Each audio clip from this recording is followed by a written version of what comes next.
Մի բառ ասեմ։ Հայաստան խմբակցության падգամավոր Գեղամ Մանուկյանը սկանդալային տեղեկություն է հայտնում Խորհրդարանի պաշտպանության հանձնաժողովի փակ նիստից, որտեղ քննարկվել էր 2024-ի պետբյուջեի հաշվետվությունը։ ԱԱԾ արդեն նախկին տնօրեն Արմեն Աբազյանին ընդդիմադիր падգամավորը հարցուփորձ էր արել հայ առաքելական եկեղեցու դեմ Նիկոլ Փաշինյանի սկսած արշավի մասին։ Արմեն Աբազյանին ասեցի որպես անվտանգության պատասխանատու, երբ որ Նիկոլ Փաշինյանն ասում է կուսակրոնությունը անվտանգության հարց է, գնահատում ես այդպես։ Պատասխանը շատ կարճ էր։ Այդ ճղճիմ թեմային չեմ ուզում անդրադառնալ։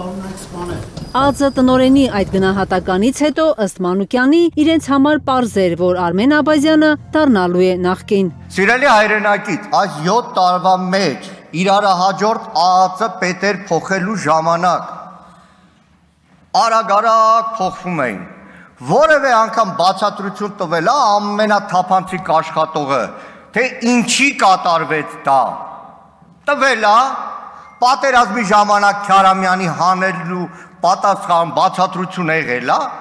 Համբարձումյանի ՈՍՊ շարունակում բազմաթիվ առանցքային ուժային կառույցներ։ Պատիվ ունեմ խմբակցության քարտուղարի խոսքով միայն Արմեն Աբազյանի խոսքից պարզ կդառնա, արդյոք ճիշտ է մամուլում շրջանառվող տեղեկությունը, ըստ որի ուժային այդ կառույցի ղեկավարը մերժել է Փաշինյանին, չկատարելով Սամվել Կարապետյանին ձերբակալելու մասկի շոուի հրահանգը։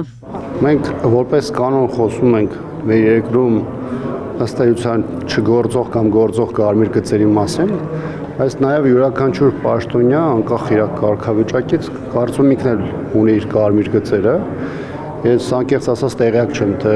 Արմեն Աբազյանի պաշտոնանկությունը ինչով է պայմանավորված, բայց միգուցե դա պայմանավորված է նրանով, որ ինքն էլ իր կյանքում ունի որոշակի կարմիր գծեր, որոնք արդեն իսկ հատվել են։ Սա ես չեմ կարծում, որ մեկ թեմայի հետևանք է, ես կարծում սա որոշակի կուտակված խնդիրների հետևանք է, որը արտացոլվել է կոնկրետ երեկվա իրադարձություններում։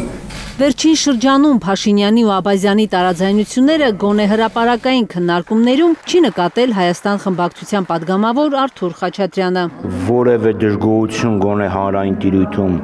ազգային անվտանգության ծառայության աշխատանքներից չի հնչեցվել եւ չգիտեմ ինչի հանկարծ որոշվեց, որ Արմեն Աբազյանը հոգնել է եւ պետք է գնա։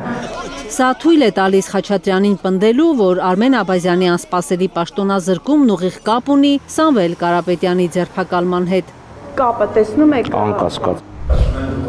Եթե ըստ Փաշինյանի Աբազյանը հոգնել է 5 տարվա աշխատանքից եւ պետք է գնա հանգստի, ապա ըստ Խաչատրյանի Փաշինյանը վաղուց է պարպել իր վարչապետական ստաժը։ Նիկոլ Փաշինյանը ինքը պաշտոնավարում է 7 տարուց ավել։ Կարծում եմ հանգստանալու անհրաժեշտությունը առաջի հերթին իրեն է վերաբերվում։ Կարնե Մանգասարյան, Առաքել Օհանյան եւ Հարություն Մաթեւոսյան, Հայլուր։ Հայաստանում եւ աշխարհում տեղի ունեցող իրադարձությունների մասին առաջինը իմանալու համար բաժանորդագրվեք մեր ալիքին, սեղմեք զանգակը, որ բաց չթողնեք ամենակարևորը, ամենահրատապն ու հետաքրքիրը։